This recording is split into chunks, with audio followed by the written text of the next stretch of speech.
Thank you, Jesus. Hallelujah. Thank you, Jesus. We may be seated. We welcome our visitors in the most precious name of Jesus. Si Norma Aliera. Ilang taon ito? 63 o 13? 63 po ito. Si Rizel Lumbao, 13 years old. Si Rainiel Nicolas from Pasig Outreach. Lahat sila naka-receive ng Holy Ghost. Thank you, Jesus. We praise you, Lord. Hallelujah. Thank you, Jesus. Sinusundo yan natin sila ng Pasig team every Sunday morning para makapunta sila sa church. At Lord, thank you for the yung anointing, for the sa pagsama mo sa bawat gawain natin. Si Brother Pierre Castelo, father of Sister Kyla. Welcome in this place. Thank you, Jesus. We are glad na magaling na yung sugat mo, brother. We've been praying for you. Na-mention ni Sister Kyla na mabuti gumaling dahil din sa sugar. Kung maibenta lang sana yung mga sobra natin sa katawan, Kaso hindi maibenta eh. Yung bato na andyan sa katawan natin, hindi rin maibenta. Ibang klase. Si Annabel Castelio, mother of Sister Kyla. Thank you, naka-attend po kayo. At saka kapatid ni Sister Kyla, si Patrick Talens. Tama ba? Welcome in this place. Thank you, Jesus.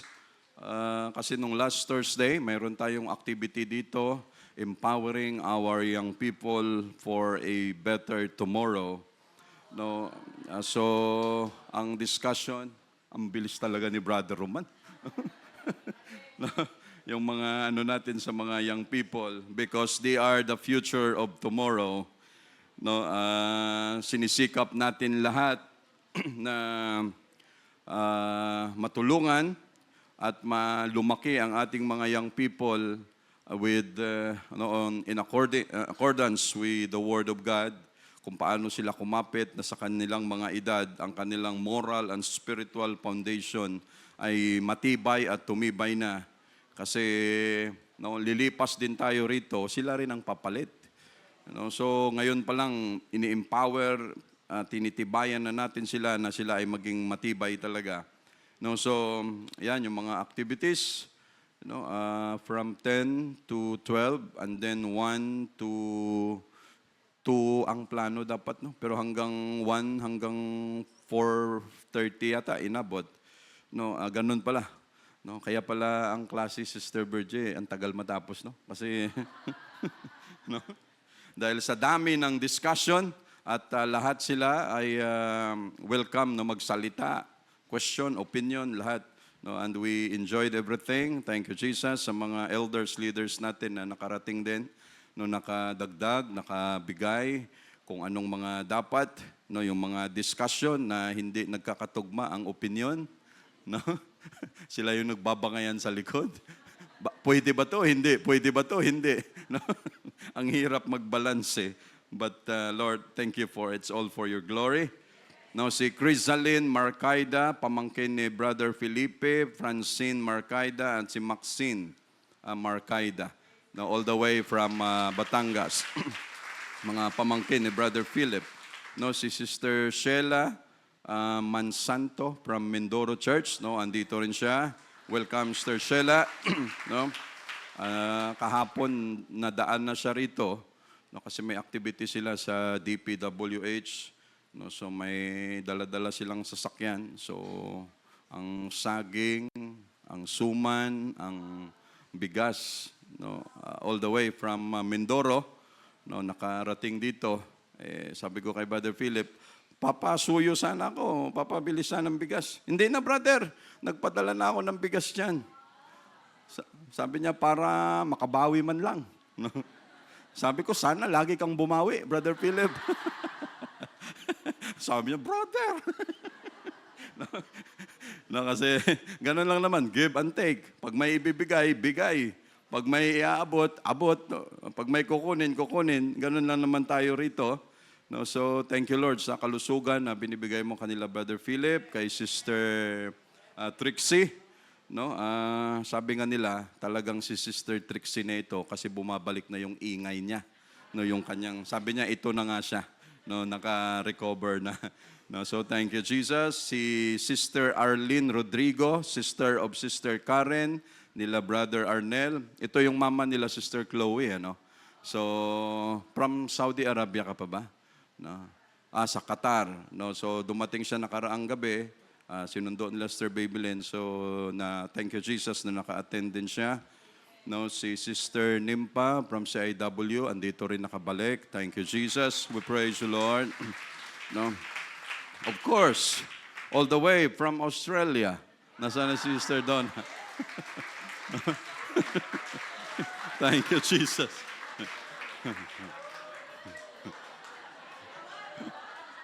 Thank you Jesus.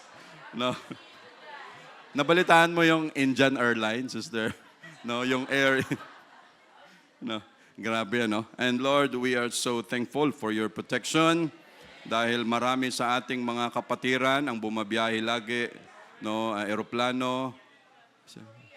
Ay, si Brother Ed from North Korea. Thank you, Jesus. No, naniktik lang si Brother Ed doon kung ano ang style ng prison cell nila sa North Korea. Hindi, sa South Korea si Brother Ed. No, sa South Korea. And thank you, Lord. No. Dahil sa klase namin, at least na bahagian kami ng tsokolate galing South Korea. No. Huwag tayong tumikit mamaya kay Brother Ed at baka mayroon pa po dyan. No? Huwag ganon. And thank you, Lord, for keeping them safe, no? At nakabalik sila ng maayos. No, Brother Jerry, we are welcome in this place. Nakarating din po kayo. No, sila Sister Tarlac natin. Thank you, Jesus, for keeping them safe. Sister Jocelyn at saka si Sister Biring. No, at saka sa ating lahat, Lord, thank you for giving us the strength. We praise you, Jesus. We love you, Lord. We thank you. Thank you, Jesus. Hallelujah. We praise you, Lord. No, pagkatapos ng mga masasayang reports natin, of course, malungkot nating binabalita. No, kagabi, nag-message si Brother Ernie Cuare. Sabi niya, Brother Sam, nakahanda na ako lahat for tomorrow na pumunta sa church. Sabi niya, kaso ngayon lang, no, kagabi. Ngayon din, namatay yung misis ko. No, so we are not happy about it. No, ang misis niya, ano na kasi yun, halos bulag na rin dahil sa diabetes. Hindi na rin makalakad halos. No, andun na lang sa higaan. So walang ibang nag-aasikaso kung hindi siya. No, kaya hindi siya maka-whole day rin pag Sunday dahil sa umaga, iiwan niya lang ng tubig, pagkain, yung kanyang misis, kakapain na lang doon sa gilid. Tapos after service, mamadali siya kasi no, baka kung ano ang mangyari doon sa misis niya. Although may mga anak, may mga pamilya na rin, no, na hindi mo rin kasi masahan pag ganun. So silang dalawa ang naiwan. So sabi ko sa kanya, i-inform mo lang ako pag nakapwesto na, nakaburol na at papasyalan ka namin dyan, no, sa San Pedro. So hindi pa namin, wala pa man siya update ulit. No, so ganun. Thank you, Jesus. So we say thank you, Jesus.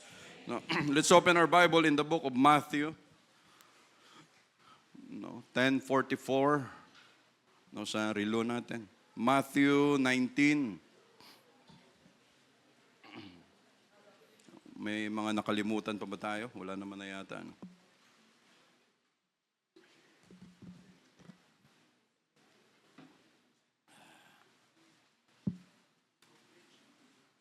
Matthew 19, verse 16.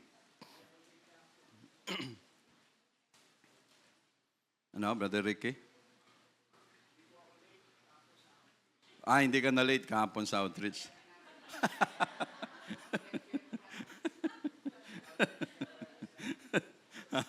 Nire-report kasi kay Sister Ellen yung kung sino yung mga nililate pati sa outreach. Kaya mamaya pag nagparinig ulit Sister Ellen, no, yung mga nalilate na sa outreach, maghanda-handa na kayo. Pero, no, verse 16. And behold, One came and said unto him, Good master, no, mabuting amo, maestro, master, teacher, what good thing shall I do that I may have eternal life? No, ang nagtanong nito ay isang batang mayamang ruler, no, rich young ruler. No, mayaman, bata pa pero mayaman na at may katungkulan, may posisyon. Ito ang kanyang tanong. May lumapit kay Jesus Christ at ang sabi kaagad, Good master, no, mabuting Panginoon, mabuting amo, mabuting teacher. No, ano ang bagay na mabuti na dapat kong gawin upang ako ay magkaroon ng buhay na walang hanggan? Tama ang question, mali. You know? O controversy na naman ito. Dito pwede, dito sa kabila, mali. No. What good thing shall I do that I may inherit eternal life? The title of our preaching, Thou lackest something, or you lack something. Yan, thank you, Brother Roman. No, mga illustrations natin, lahat yan si Brother Roman ang gumagawa. No, sasabihin lang namin yung title, siya na ang bahalang mag-isip kung ano ang ilalagay dyan. No, so kung wala tayong talento niyan, napakahirap yan. No, kung tayo niyan, lalagyan lang dati ng rainbow. No, parang may bulaklak, may mountain, may konting ibon, okay na tayo dyan. No? Yun lang ang kaya natin eh. And Lord, thank you for giving them to us sa church. No, that we are a variety in the church. Kaya yun lang naman ang gusto ni Jesus. Kung ano ang kakayanan mo, gamitin natin yan sa church. Kung ano ang papel mo sa church, gamitin natin yan. At pag nabuo, naipon, it's all for the glory of God. No, wala dito yung, ito, kung wala ako, hindi to mabubuo. Kung wala ako rito, ito, ganito, ganyan. No, iba-iba tayo ng trabaho, iba-iba tayo ng role sa church. Pero pag binuo natin yan, again, it's all for the glory of Jesus, with all humility. Kaya ang ganda ng harmony sa church. No, magulo lang naman ang isang organization pag mayroong umusbong na kayabangan. No, basta pag umusbong yan sa isang grupo, sigurado ang grupo na yan madidivide. No, dahil, yun, kaya, no, brother, bakit pareho lang naman tayo ng organization, pareho tayo ng doktrina, ng beliefs, lahat, ng turo, ng teaching, bakit iba ang pangalan natin? Dati magkasama naman tayo. No, dahil sa pinagkaibang prinsipyo, tayo, paniniwala, isama mo pa ang kayabangan, kaya maghihiwalay talaga yan. No? So, the title of our preaching, Thou lackest something, or you lack something. Lord, again, thank you for the outpouring of the Holy Ghost. Thank you for the strength, for the good health, for the healing that you've given us each day. Thank you for the breath of life. Lord, thank you for keeping us safe always sa aming mga biyahe, sa aeroplano, sa mga sasakyan namin, sa motor. Lord, thank you for blessing our services. And again today, bless our service, Lord. It's all for your glory, Lord Jesus. We love you, Lord, with all humility in Jesus' name. Amen. So, ang sabi ng lalaki, he addressed Jesus Christ, Good Master. Ito ba ay pambobola? No. Good Master. No. Mabuti o busing. No. Pwedeng sabihin ni Jesus Christ, do you know me? No. Kilala mo ba ako? No, bakit mo ako tinawag na good master? No. Close ba tayo? No. Hindi mo nga ako kilala, ngayon lang tayo nagkita, tapos good master. Binubula mo ako? Pwedeng maging ganon. First question, what good thing shall I do that I may inherit eternal life? Ang kaligtasan ba nakukuha sa pamamagitan ng paggawa ng mabuti? No, kasi ang question niya, what good thing? Ano ang mabuting bagay na aking gagawin para makakuha ako ng eternal life? No? Ano kaya ang kanyang relihiyon? Baptist, Katoliko, SDA, Iglesia ni Cristo. No, ano kaya ang relihiyon ng lalaki na ito? Katoliko Romano o ano ang kanyang reliyon. Dahil ang kanyang kaisipan, tingnan natin, dahil ang kanyang question, Panginoon, ano ang mabuting bagay na dapat kong gawin para ako magkaroon ng buhay na walang hanggan? Hanggang ngayon sa mundo natin, maraming ganyan at yan ang umiikot. Hanggang ngayon, na gumawa ka lang ng mabuti, sigurado ligtas ka na. Magbigay ka ng mga alms o mga tulong, abuloy, gawa ka ng, bigyan mo ang simbahan ng ilang ektaryang lupa para tayuan ng simbahan, sigurado abot ka na sa langit. Lahat gawin mo ang mabuti. Iyon ba ang instruction ni Jesus Christ? Yun ba ang instruction ni Paul ng mga apostol na gumawa kayo ng mabuti para kayo ay magkaroon ng buhay na walang hanggan?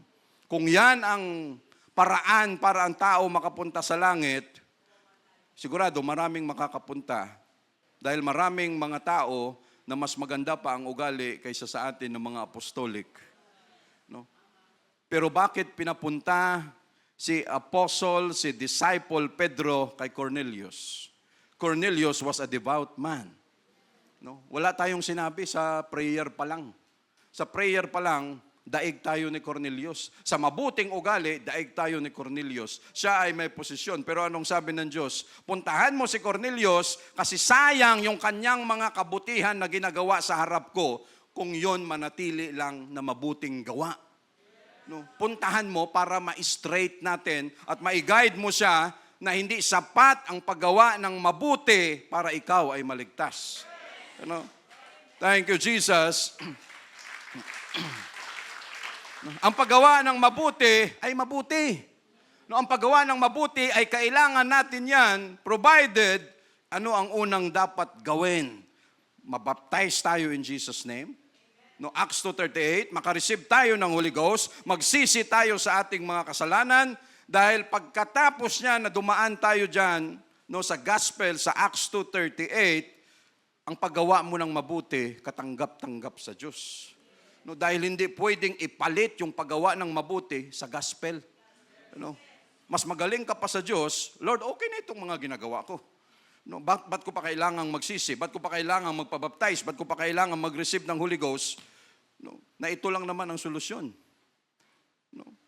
Useless ang pagpunta ni Pedro kung mabuting gawa lang. That is why, sabi nung mayaman, rich young ruler, sabi niya, ano ang mabuting bagay ang dapat kong gawin? Para ako magkaroon ng buhay na walang hanggan. Marami yan hanggang sa time natin ngayon, false doctrines, kaya hindi na sila lumalapit sa Diyos at hindi na nila kailangan ng Diyos dahil sapat na ito. Saan nyo nakuha na doktrina yan? Sinong nagturo niyan? Of course, si Satanas. Ano ang sabi, Ephesians 2:8? Pasuyo, Brother Roman, Ephesians 2:8, for by grace are you saved through faith. Sa pamamagitan ng grasya, ng awa ng Diyos, kayo ay naligtas sa pamamagitan ng pananampalataya. Madali magsabi na ikaw ay you believe. Pag sinabi mong believe, naniniwala ka sa isang bagay, pero pag believe lang, walang aksyon. Parang statement lang. I believe in the Holy Ghost. I believe in repentance. I believe. Pero ang sabi dito, through faith, sa pamamagitan ng pananampalataya, dahil ang pananampalataya requires an action. Kailangan aksyonan mo. Mayroon kang pananampalataya, naniniwala ka? Opo. Okay, kung naniniwala ka na ang kaligtasan, kailangan magpabaptize, magsisi sa iyong kasalanan, at makareceive ka ng Holy Ghost, do it. Ay, brother, naniniwala lang ako. Ibig sabihin, kung naniniwala ka, may pananampalataya ka sa Diyos, sundin mo ito. Kasi doon lang mag-a-activate ang kaligtasan pag nasunod mo ito. At pag nasunod mo na yung kaligtasan, doon, after nyan, doon tayo i-require ng Diyos, okay, ipagpatuloy nyo yung mabuting gawa. Kasi sa paggawa ng mabuti, yun ang gusto ng Holy Ghost, yung fruit, yung bunga, yung gifts, lahat, yun ang nire-require ng Diyos na gumawa tayo ng mabuti after na tayo ay masave. So magiging maayos lang ang paggawa natin ng mabuti after na tayo ay mabigyan ng kaligtasan ng Diyos according sa gospel at hindi according sa tayo ang mag-decide, and not that of yourselves, it is the gift of God. No, klaro ang sinasabi ng Biblia, hindi ito, no, not that of yourselves, it is the gift of God, hindi ito ang paggawa ng mabuti, no, kailangan natin yan, pero hindi yan ang magiging dahilan na i-count o i-credit ng Diyos para sa ating kaligtasan kung hindi naman tayo dumaan sa Acts 2:38, 1 Corinthians 15, 1 to 4, no? 1 Corinthians, 1 Corinthians, no? No, it is the gift of God, ito ay biyaya ng Diyos, sa verse 9, not of works. Ayan, napakaklaro. Kahit anong mabuti pa.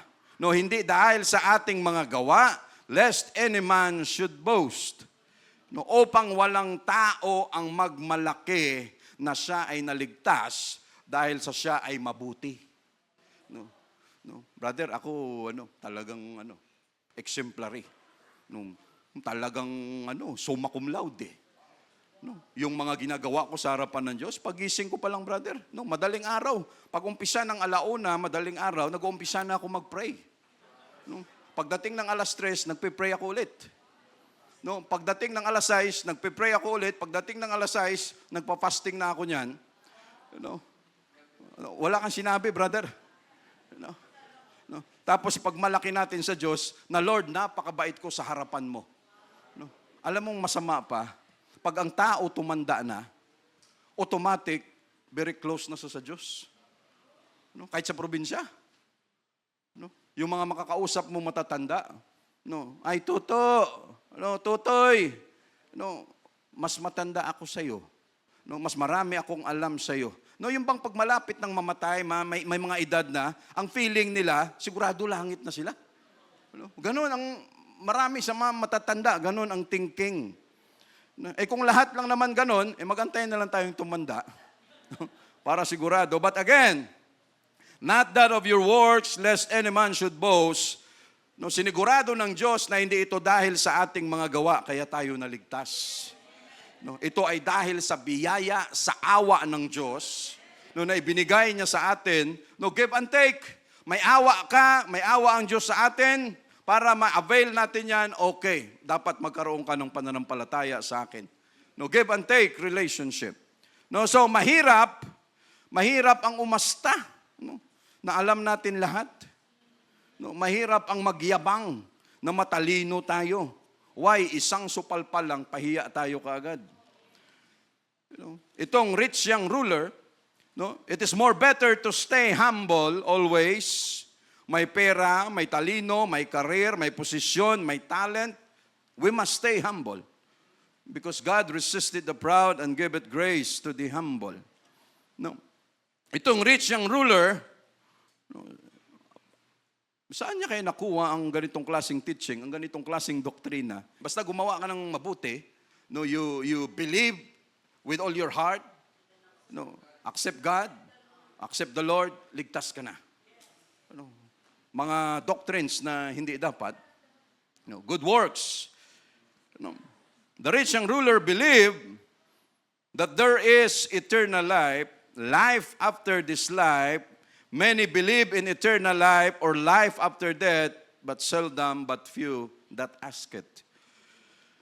Maraming naniniwala, yung rich young ruler, naniniwala siya na may buhay pa pagkatapos nito. Bakit niya itatanong kay Jesus Christ kung hindi siya naniniwala na may buhay na walang hanggan? No, siya naniniwala na may buhay na walang hanggan, pero marami ang hindi nagtatanong, Lord, ano ang dapat naming gawin pag kami namatay na, may buhay pa pala pagkatapos niyan at mas mahaba pa pala ang buhay pag kami namatay, Lord, ano ang dapat naming gawin? Kunti lang ang nagtatanong niyan. No, dahil hanggat may lakas, tuloy ang tagay hanggat ang atay, no, walang latay. No, tuloy lang, brother. No, sa susunod na lang yan, Diyos na yan. No, wala kaming panahon hanggang kaya pa. No. Pag nanigas na yung atay, pag nanigas na yung kidney, Panginoon, wala ka bang awa sa akin? Bakit mo ako binigyan ng sakit? Ha? Habang tumatagay ka, sino ang nagdidesisyon? Ano? Lord, para sa iyo to. Lord, para sa iyo to. Ano? Ano? Sino ang desisyon? Tayo ng mga tao. No? Nakakalimutan nating lumapit sa Diyos.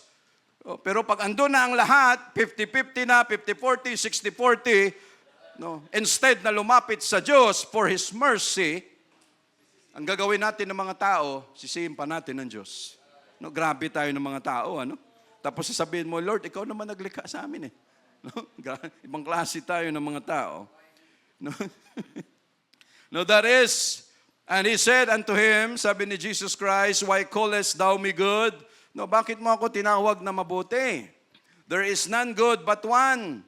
No, walang ibang mabuti kung hindi iisa, and that is God, kundi ang Diyos. No, but if thou wilt enter into life, keep the commandments. No, kung gusto mong makapasok sa buhay na ito, sabi niya, sundin mo ang kautusan. No? Why callest thou me good? No, close ba tayo? Magkakilala ba tayo? Sabi niya, sundin mo ang kautusan. At ano ang kautusan? No? Sundin mo ang civil law, sundin mo ang 10 commandments, sundin mo ang moral law, sundin mo ang spiritual law, sundin mo ang ceremonial law, lahat ng klase ng law na mayroon sila sa Old Testament, you do it. Ang hirap nun. No? For all have sinned and come short of the glory of God. Sapagkat ang lahat ng tao ay nagkasala at walang sino man ang nakaabot o nakapantay sa kaluwalhatian ng Diyos. No? Walang nakaabot sa glory ng Diyos. No, kahit binigyan pa niya tayo ng Holy Ghost, yan ay kakatiting pero sapat na yan sa atin para baguhin ang buhay natin sa harapan ng Diyos. No, come short of the glory of God. No, so the young man, no, sunod mo, civil law, sundin mo. Social law, no, sa civil law pa lang, kailangan yung kapitbahay mo, no, kaklose mo, kaibigan mo, no, sila ni Brother Roland, kung wala lang Holy Ghost yan, matagal na nagbarilan siguro yan. No?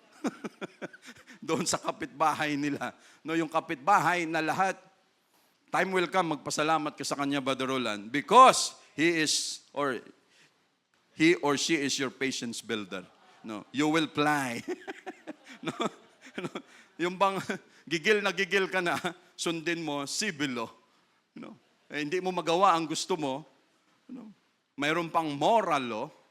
No, no, yung integridad mo, may tao o wala, gumawa ka ng tama, ang hirap niyan. Spiritual law. No, may may mga criminal. No, ceremonial law. No, so dala ka, pag ikaw may kasalanan, punta ka rito, dala ka ng turtle dove, dala ka ng ram, dala ka ng goat, dala ka ng sheep. No, pag may kasalanan ka, peace offering, trespass offering, lahat ng klase ng offering na nakasaad dyan sa Old Testament, no, gawin mo yan lahat. Ang sabi sa kanya ni Jesus Christ. He said unto him, which? Grabe, no? Saan ka pa? No? Sabi niya kay Jesus Christ, Lord, alin sa kautusan? No? Lord, saan dito? Grabe. Ang bata-bata mo pa eh. No, sabihin na natin, young people. Young eh. No? No. Lord, saan? No. Lord, no. Which? No. Saan dito, Panginoon? No. Ang bait ni Jesus, ano? Na hindi siya sinupalpal kaagad. Hindi siya binatukan, hindi siya sinipa. Ang yabang mo, boy. No? No, kakalabas mo pa lang sa tiyan ng nanay mo, may sungay ka na, maangas ka na. No? Kakatapos mo pa lang mag-aral ng senior high school, pa-college ka pa lang, mayabang ka na. No? Anong gusto? Which? Alin, Panginoon? No? No? Ang gusto niya ay parating, no? Saan doon? Kasi hindi ako nahirapan doon. No? No? Nagawa ko na lahat. No? He said unto him, which Jesus said, thou shalt no murder. Inisa-isa ni Jesus Christ yung Old Testament, yung 10 Commandments. Thou shalt not commit adultery. Huwag kang mangangalunya. Tama ba, adultery? Thou shalt not steal. Huwag kang magnakaw. Thou shalt not bear false witness. No, huwag kang maging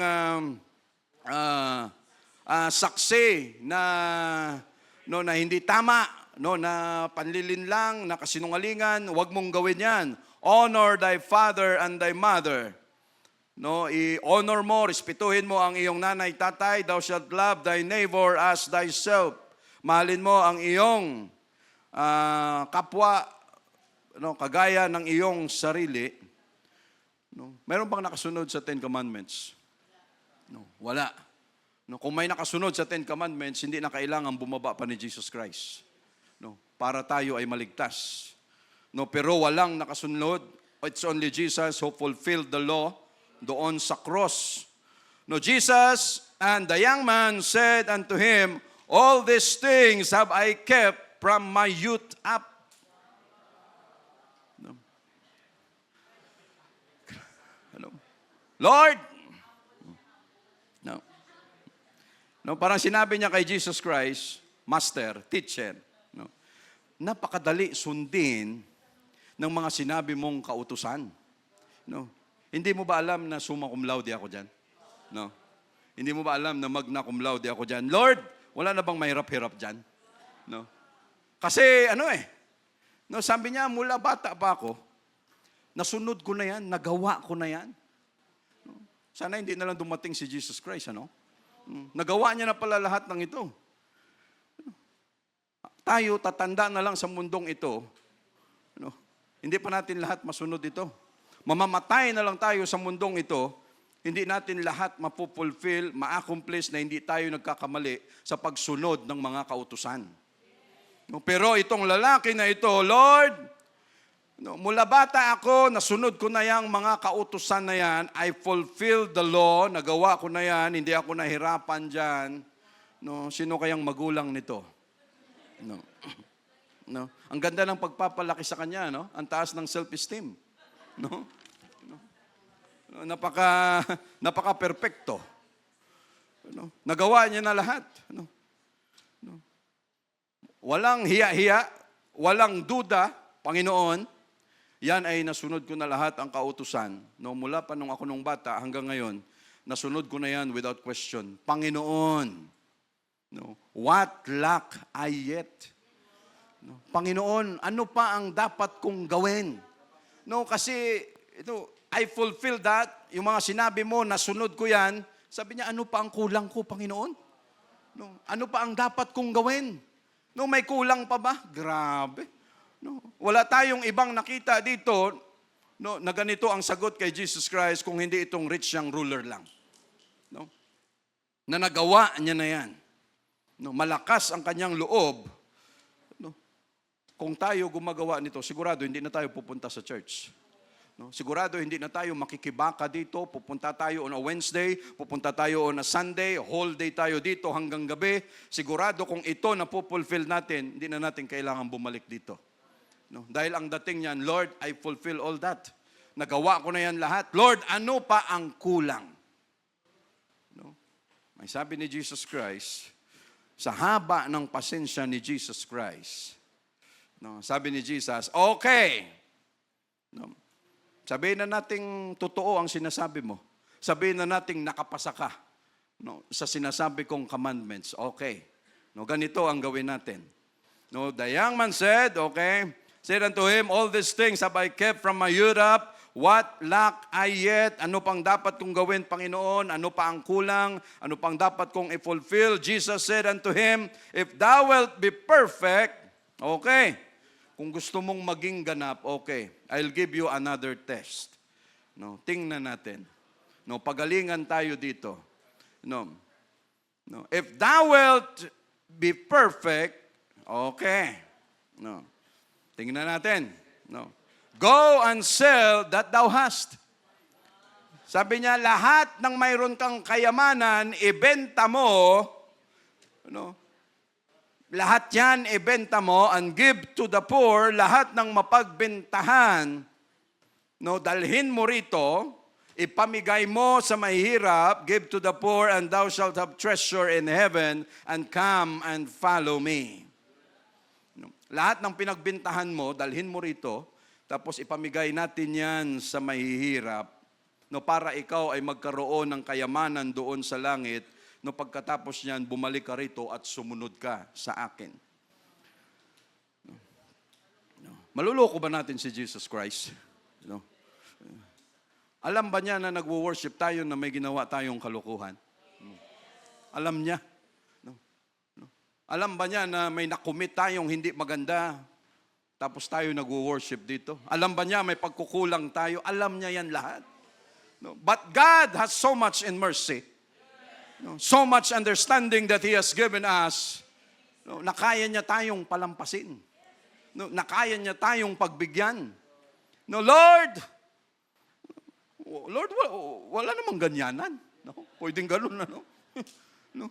Namana ko pa po yan. Namana ko pa po yan sa aking nanay, tatay, no, na silang nagsikap para ako ay maging mayaman, magkaroon ng posisyon, para ako makilala. Lord, wag namang ganyanan. No, ang tinanong ko lang naman, paano magkaroon ng buhay na walang hanggan? Tapos gusto mo ibenta ko yung kung ano ang mayroon ako. No? Ano? Lord, grabe ang stress ang inabot ko para lang makuha ang yaman na yan. No? Lord, dugot pawis.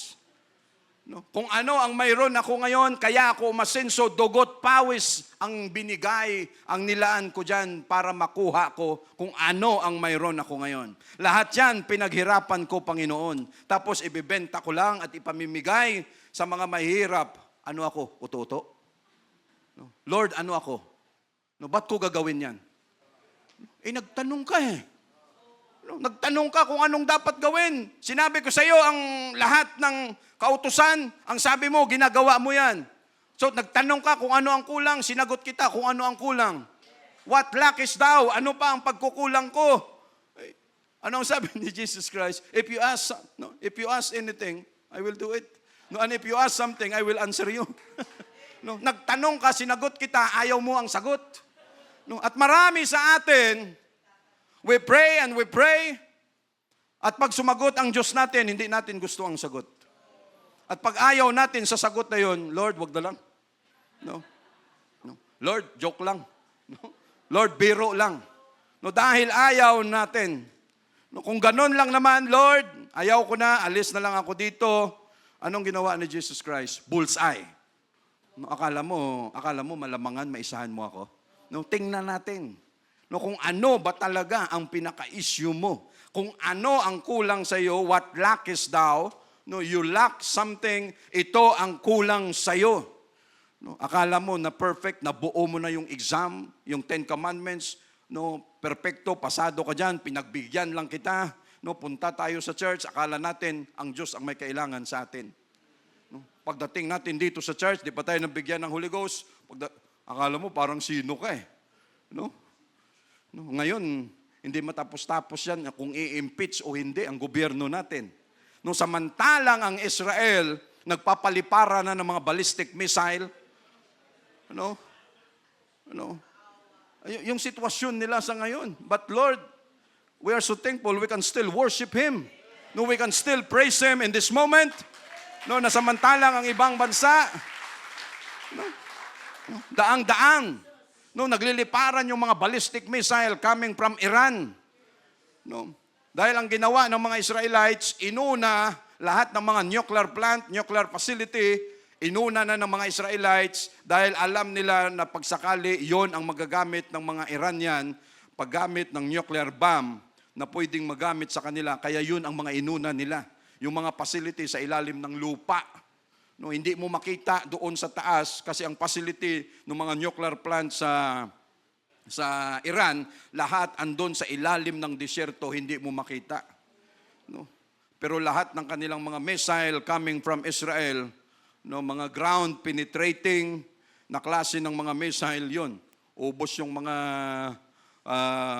nuclear plant, nuclear facility ng Iran. So nung kagabi ba yun o nung isang araw, ang ginawa naman ng Iran, nagpalipad din ng mga ballistic missile makarating doon sa Israel. But the wonder of it all, no, yung Ben Gurion Airport na pinakabuhay ng Israel. No, mayroon ng papasok dapat, malapit na. No, andun yung mga pasahero, lahat, mga civilian, sundalo, durog na sana yung Ben Gurion. No, hindi nakalapag yung missile dahil sa kanilang Iron Dome. No, and it was in God's hand. No, because they were chosen people. Iba talaga pag chosen people. No, and we are a chosen people of God, mga kapatid. No, maraming mga kapahamakan. No, maraming mga issues, maraming mga pwedeng ikasira na natin sa labas, but because we are chosen by God to be His people, that is why we are protected by God, mga kapatid, until now. Samantalang tayo dito, oh sige, impeach, hindi, wag. Oh, yung ibang bansa, yung pinag-uusapan, nagliliparan na yung mga ballistic missile. Anong klase tayo rito? Kung wala silang Iron Dome, no, just imagine, no, yung Iron Dome na yan, no, lalo na yung artificial intelligence, kahit walang tao kayang mag-operate ng Iron Dome.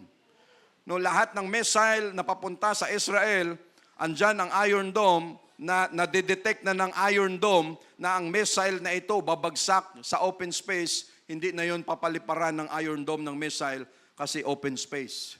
Pero pag yun bumagsak sa simbahan, sa hospital, sa schools, sa kabahayan, automatic ang Iron Dome magre-release din ng kontra na missile para hindi tumama doon. And it was God's idea. No, because they were chosen people. Minsan nakakalimutan natin that we are chosen by God. No. Hindi natin minsan nabibigyan na yung para bang para tayong kagaya minsan ng ibang tao diyan na walang Diyos. No, pag pumorma, pag umasta, akala natin hindi tayo pinili ng Diyos. Akala natin minsan wala tayong Holy Ghost. No. Punta ka rito sa church tapos pagpasok mo diyan yung mukha mo hindi na madrawing. No, brother, yung dami kong problema. No. Huy, may Holy Ghost ka. Ay, meron ba, brother? No. Minsan nakakalimutan natin. You know? Hindi man natin kaya nung kagaya ng isang rich young ruler na ito, no, yung kanyang mga nagawa. But God, no, na bullseye siya ng Diyos. Na okay. Oh, tingnan natin, nakapasa ka sa lahat ng sinabi ko. No, pero tingnan natin. No? And God is always dealing with our heart. No, punta tayo sa church, pag nag-pray ka, anong nilalabas natin? Kung ano ang laman ng heart natin. No, yun ang dinudulog natin sa Diyos. Lapit tayo, nagwo-worship tayo dito. Anong binibigay natin? Yung puso natin sa Diyos. No, at wala nang iba pa. No, so that is why He asked for eternal life and God gave him the answer. Jesus gave him the answer. Ayaw niya sa sagot. No, dahil hindi niya gusto. No. But ano sabi ni Jesus Christ? We say, praise the Lord.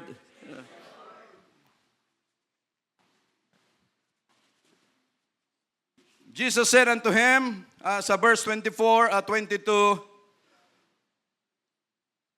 no, simple lang sinabi ni Jesus Christ, lahat ng mayroon ka, ibenta mo, ibigay mo sa mahihirap, walang negosyanteng gagawa niyan. Walang matinong pag-iisip ang gagawa niyan. Sino ang gagawa niyan? Buong buhay ko, ginawa ko rito para ako umasenso. No, ilang bala, ilang kutsilyo, ilang dugo ang nilabas ko rito para magkaroon ako nito. Tapos ngayon, sasabihin mo, ibebenta ko lang, tapos wala pang tubo. No? Anong sila? Hilo? Ano? Yes, house speaker. No, lahat bida si house speaker. No. Yes, meron tayong bigas, meron tayong ayuda, meron tayong kung ano-ano, dahil ito lahat kay speaker. Sa palagay natin, ni piso maglalabas si speaker. No. Niwala tayo dyan. No. Lahat yan galing sa atin. No. Kung may nilabas man silang 1 bilyon, sigurado ang 9 bilyon andun sa bulsa nila. No. Tapos sila pa ang bida. No. Sila pa ang... No. At maraming tao ang ganyan. No. Hindi alam ang halaga ng langit dahil sila nakatutok sa halaga ng kung ano ang mayroon sila. Kahit anong klaseng word of God ang ibigay mo sa kanila, wala sa kanila yon dahil ang nakatuon sila sa kung ano ang mayroon sila. And Lord, we are so thankful. We are not rich. No, hindi kami mayaman. No, nakagaya ng iba dyan. Why? Dahil kung tayo naging mayaman, sigurado baka wala rin tayo sa simbahan na ito. Why? Lord, I don't need you. I have everything. Lord, pag kailangan ko pera, mayroon ako, may-ari ako ng bangko. Lord, pag gusto kong magpalamig sa mall, akin yan. So Lord, bakit pa kita kailangan? No. Ano ang need ko? Andyan na lahat. No. That is why, ang sabi ni Jesus Christ, okay, ibenta mo. No, upang ikaw ay magkaroon ng kayamanan. No. At ang batang ito, hindi siya wise as a businessman.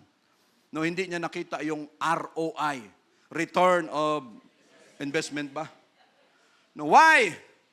No. Sabi ni Jesus Christ, ibenta mo lahat upang ikaw ay magkaroon ng kayamanan sa langit. No. Lahat ng mayroon ka, mawawala yan. Pero ang yaman mo sa langit, pag binenta mo lahat yan, yung kapalit andun sa langit, no, hindi na nanakaw, hindi inaanay, no, hindi nasisira, yon ang yaman na inihanda ko sa iyo. Pero nung narinig ng lalaki, but when the young man heard that saying, he went away sorrowful, for he had great possessions. No, ang sabi diyan, nung narinig ito ng batang lalaki, ng young man, tumalikod siya kay Jesus Christ na malungkot, bagsak ang itsura, dahil siya ay napakayaman. No, he was very rich, great possessions. No, ano kayang diskarte ng bata na ito? Mga mana na galing sa magulang niya? O sadyang magaling lang talaga siya? No, just like Mark Zuckerberg. No, ang bata-bata pa, mga bilyonaryo na, sina Elon Musk. No, nagbabangayan ngayon si President Trump tsaka sa Elon Musk, dating magkaibigan, magkabarkada, ngayon nagsisiraan na rin sila. No, pera bati na sila ulit. No, nagyakapan na ba sila? No, but when the young man heard that saying, he went away sorrowful, for he had great possessions. No, alam na alam kaagad. No, lackest thou lackest something. No, mayroong kulang sa iyo, mayroon ka pang hindi nagawa. Lord, ano yun? Hindi mo alam kung anong priority mo sa buhay. No, sinabi ko lang sa iyo, ibenta mo na hindi naman yan ang dapat mong gawin. Naisahan lang kita sa tanong ko. No, na-trick lang kita. No, sinong gagawa ng tao na magbebenta? Pero sinubukan lang kita kung papatol ka. No, kasi sa 10 Commandments, nagawa mo lahat. O di tingnan natin, nagawa mo lahat. Okay, sige, bigyan natin. No, tingnan natin kung ano ang priority ng puso mo. Kung ano ang priority ng buhay mo. Eh, tumpak ka agad. No? Ang puso mo, andun na iwan sa yaman mo. No? Ang sabi ni Jesus Christ, okay, ibenta mo. No, tingnan natin kung ano ang priority mo sa buhay. Nung narinig ng batang mayaman, may kapangyarihan, again, malungkot. Why? Tugma, tumpak. No? Isipin mo ba naman sa atin dito? Oh, Brother Wilfred, wala ka palang kotse, no? Someday, magkakaroon ka rin yan. No. Sister Kalin, yung kamaro mo, pabenta mamaya, no, ilagay mo sa offering. No? Sigurado hindi ka na makauwi sa bahay nyo. No, dahil sinusubukan lang natin kung hanggang saan ang pagsunod mo sa Diyos. No, walang ganyanan dito. No, but what we are saying, mga kapatid, alam ng Diyos kung ano ang laman ng puso natin. Hindi natin siya maisahan. Hindi natin siya ma-bribe, hindi natin siya maloko na Lord, okay ako. No, mga pasad lang lahat 'yan. No, tutulak ka ng ano diyan, ang dami mong kariton, ang dami mong grocery. Pagdating sa bahay, iiyak. Why? Hindi napunuan ng grocery kung ano ang sitwasyon niya sa pamamahay at ang makapuno lang yan ang Diyos. Nagtutulak ng cart. No? Nung kailan, pinakita pa talaga sa Facebook. Hindi lang siguro 10 big cart nakapila. No? Yung ang daming boy doon sa grocery nagtutulak. No? Papunta doon sa labasan, ilang cart. No? Tapos pagdating sa bahay, no, sira ang pamilya, wala yung asawa, wala yung mister. Yung mga anak, adik, no, hindi nakatapos ng pag-aaral, no, puro pasad, puro pangharap lang ang issue natin sa buhay, no, na pag tayo lumapit sa Diyos, kaya paglapit natin dito sa Diyos, ano kaagad? No, Ano kagad ang dinidil ng Diyos sa atin? Hindi yung kung gaano tayo kagwapo, kagwapa, kaganda. No, pagpasok natin dito sa church, saan tumira ang Diyos? Ano ang dinil niya kagad? Yung puso natin para maayos at mabigyan niya ng Holy Ghost. Mga kapatid. No? So love. No, yung mga bagay na nandito sa mundo, sabi ng Word of God, love not the world, neither the things that are in the world, for the love of the Father is not in Him. Again, sometimes we ask God sa mga bagay na gusto natin, pero ayaw natin sa sagot niya. No, dahil hindi natin gusto. No, pagkarinig, dahil siya ay napakayaman, ang sagot ni Jesus Christ, no, Lord, ano ang kulang ko? Ang sagot ni Jesus Christ, ito ang kulang mo. No, kahit nasunod mo yung 10 Commandments, hindi mo pa rin alam kung ano ang priority mo sa buhay. No, you have everything, but you lack something, and that is, you don't know your priorities in life. No? What profit a man if he gain the whole world and loses his own soul? No? Ano ang pakinabang ng isang tao, no, na makuha niya man ang lahat, pero mawawala ang kanyang kaluluwa? What shall he give in exchange for his soul? O mayroon ba tayong bagay na pwedeng ipalit sa kaluluwa natin? Wala. Wala, kahit anong mayroon tayo. Lord, ano pa ang hindi ko nasunod? Ano pa ang dapat kong gawin? Lord, ano pa yung kulang sa akin? And again, ang kulang natin, no, hindi natin alam, just like this man, kung ano ang priority natin sa buhay. But God said, seek ye first the kingdom of God and His righteousness, and all these things shall be added unto you. Huwag natin baliktarin yun. Basta unahin natin siya. No, yung kingdom of God, Lord, thank you for giving us the Holy Ghost. We're baptized in the name of Jesus Christ. No, nakareceive tayo, nagsisi tayo, no, seeking the kingdom of God, and now we are doing the righteousness of God. No, para tayo makapagpatuloy, makasama sa rapture, at ano ang kapalit nito? Yung mga bagay na hinahangad at dinidesire natin sa buhay, give and take relationship, unahin nyo ako, unahin ko kayo. No, ganun lang kasimple. No, huwag tayong maglamangan. Basta gawin mo yung dapat mong gawin, you fulfill what I have called you to do, and I will do it kung ano ang desire ng heart mo. No, ganun lang kasimple. No, ano ba ang mga priorities natin sa buhay?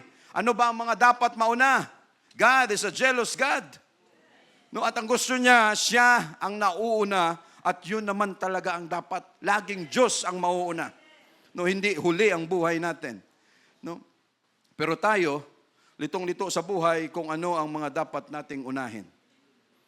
No, litong-lito. No, dito sa church natin, pag oras ng church service, Wednesday prayer meeting. Mag-text na lang ako kay sister, kay brother. No, hindi muna ako makarating sa prayer meeting. Kasi pag overtime, magkano po yung kwenta ng sweldo? 30% ba yun? O 25%? No, Sister Ellen, to whom it may concern. No, I'm not able to come to church tonight for prayer meeting because I will have an overtime. No, dahil ito po ay pandagdag ko sa tithes. Ang sarap pakinggan. Madadagdag ang offering ko, brother. No, yan ba ang tamang priorities? No, yun ba ang dapat nating gawin? No, dagdag sweldo, brother, pandagdag ko ito. No, Sunday service, ano ba ang dapat nating unahin? No, brother, may reunion ng mahal ko sa buhay. No, magtatampo yung mga anak ko pag hindi ko sila pinuntahan, hayaan mo sila magtampo dyan. Kahit bulubalik ta rin na rin, ikaw pa rin ang nanay nila. Ikaw pa rin ang tatay nila. No. Ha? No, hindi pwede. No. Again, hindi pwede na yung magulang natin ang sunod-sunuran sa mga anak. No. Huwag nating baliktarin yan. Lalo na pag tayo, minsan maraming magulang ang nauna sa church. Yan, idaan ka, emotional blackmail. No, nay, yung apo mo rito, yung apo mo. No. Bakit? May sakit. So ano ang kinalaman ko dyan? Nay, yung ganito, wala akong magagawa dyan. Anak, antay ka. magsisimba muna ako, yung anak natin, yung apo kung may sakit, dalhin nyo sa ospital, magsisimba muna ako, dito muna ako lalapit sa tunay na healer. No, dahil yan, may mangyayari. No, priority. No, malaking sweldo, Sunday service.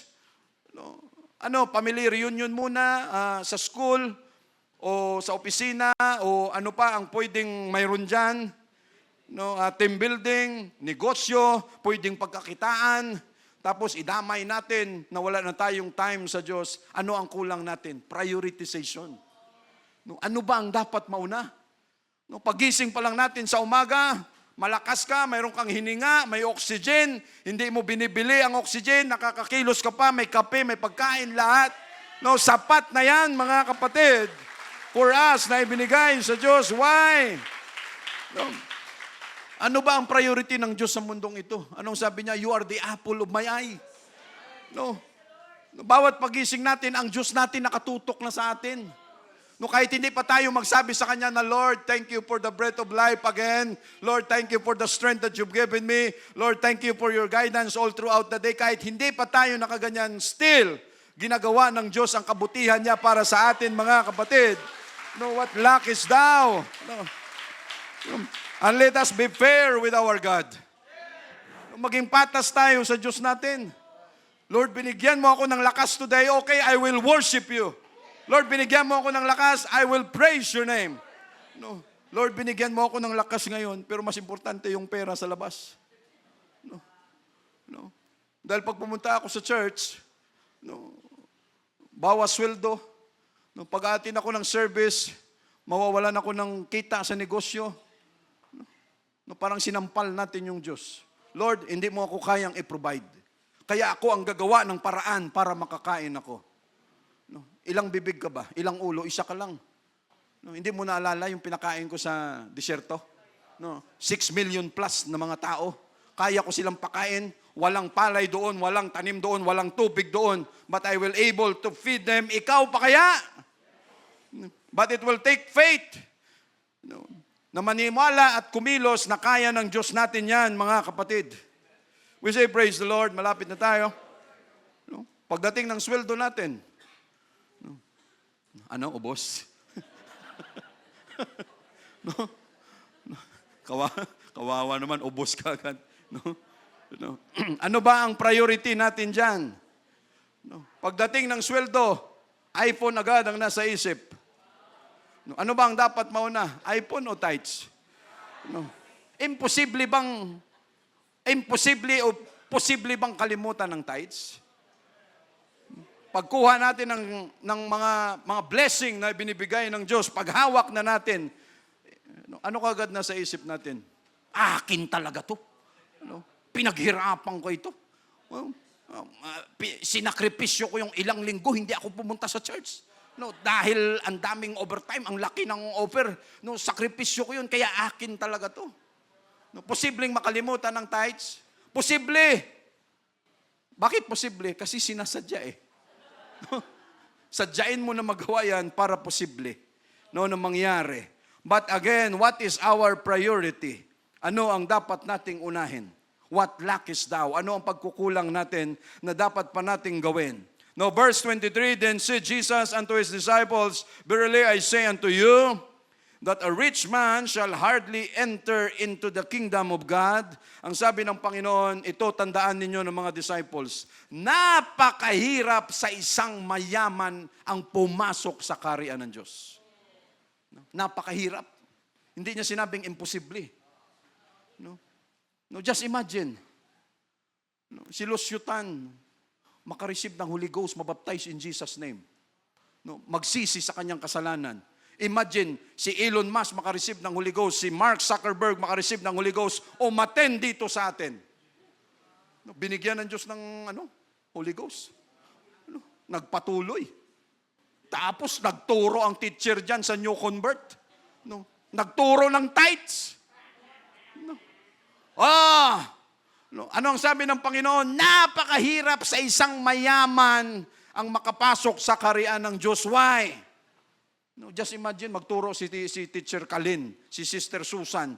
No, kayo, Mark Zuckerberg, Elon Musk, nyo convert kayo, dito kayo. No, our topic for this Sunday is about tithes. The 10% of what you have, of all your increase, yan, obligasyon, trabaho nyo. No. Ay, ibalik ko na lang itong Holy Ghost sa inyo na yan. No. Why? Kumikita ako ng $1 billion every month. Sabihin na natin. No. Tapos ang $100 million ibibigay ko rito. Ano ako, hilo? No. Ba't ko gagawin yan? No. No. Pinaghirapan ko lahat. Akin lahat yun. That is why sabi ni Jesus Christ, napakahirap sa isang mayaman. Why? Ang puso niya nakabaon na doon sa kung ano ang mayroon siya. No, napakahirap na yan kunin yung ganong klase. Why? Because pag sila napunta sa simbahan, God will require them to give. God will require them to change their heart to love what is not in the world but to love Jesus Christ. No, babalik ta rin ng Diyos eh. Okay, yung dati mong gawi, yung dati mong okay, i-arrange natin lahat. No, lahat ng mayroon ka, akin yan. Pero ang sabi ko sa iyo, okay, yung 10 lang, iwalay natin yan. Nung narinig nung may kaya, nung mayaman na bata, anong sabi niya? Lord, wag na lang. No, basta usapang pera, wag na lang. No, ibig sabihin, yung church na yan, scammer. No,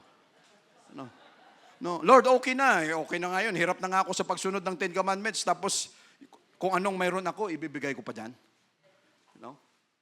That is why napakahirap sa isang mayaman ang makapasok sa church. And Lord, we are so thankful. You know our status. Kinuha mo kami sa panahon na walang-wala kami. No? Kung wala man, kahit papano mayroon konti. No? Kinuha mo kami, pero ang status ng heart namin hindi kagaya ng isang mayaman na napakahirap dahil nakabaon na ang kanyang puso doon sa yaman na kung anong mayroon siya. You say, praise the Lord. No, mahirap makapasok, and again, imagine, no? Marami dyan, no, yung mga tao na yan, again, it's hard for them to come to God. But again, ang sabi ni Jesus, no, it is napakahirap. But verse 25, but when his disciples heard it, they were exceedingly amazed, saying, who then can be saved? No, nung narinig nila ito, ay Panginoon, sino na lang pala ang pwedeng maligtas? But Jesus beheld them and said unto them, with men this is impossible, but with God all things are possible. No, sabi niya kung sa tao lang, imposible ito. Ano? Pero ang gagawin ng Diyos, bigyan niya tayo ng Holy Ghost para yung imposible magawa natin. Because of the Holy Ghost. Then answered Peter and said unto him, behold, we have forsaken all. No, Panginoon, iniwan namin ang lahat, sumunod kami sa iyo, follow thee, what shall we have therefore? Ano naman ang pakinabang, ang benepisyo na kami ay sumunod sa iyo, inuna ka namin. We prioritize you, Panginoon. And Jesus said unto them, verily I say unto you, that ye which have followed me, no, ang sino mang sumunod sa akin in the regeneration, when the Son of Man shall sit in the throne of his glory, ye shall also sit upon 12 thrones, judging the 12 tribes of Israel. No, just imagine the promises of God, na hindi lang yung mga bagay na nandito, ang kanyang sagot, okay, sa regeneration, no, sa anak ng tao, pag upo niya sa trono, sabi niya, pag upo ko doon, kayo ay magiging judge din. No, time will come. And 29, and everyone that hath forsaken houses, or brethren, or sisters, or father, or mother, or wife, or children, or lands, for my name's sake, inisa-isa na ni Jesus Christ kung ano ang pwede ninyong isacrifice dahil sa pagsunod sa akin, lupa, anak, nanay, tatay, asawa, mister, no, mga properties, ari-arian, lahat. Anong sabi ni Jesus Christ? Dahil sa aking pangalan, inuna ninyo ako, shall receive 100-fold and shall inherit everlasting life. Mga kapatid, thank you, Jesus. So, ganun lang. No, ang plano ng Diyos, again, you prioritize me and I will prioritize you. No, kung ano man ang sinakripisyo mo sa akin, huwag kang mag-alala, 100-fold, ibabalik ko yan sa iyo. No, dahil yan ay pangako niya. Again, thank you, Jesus. Thou lackest something. We praise you, Lord.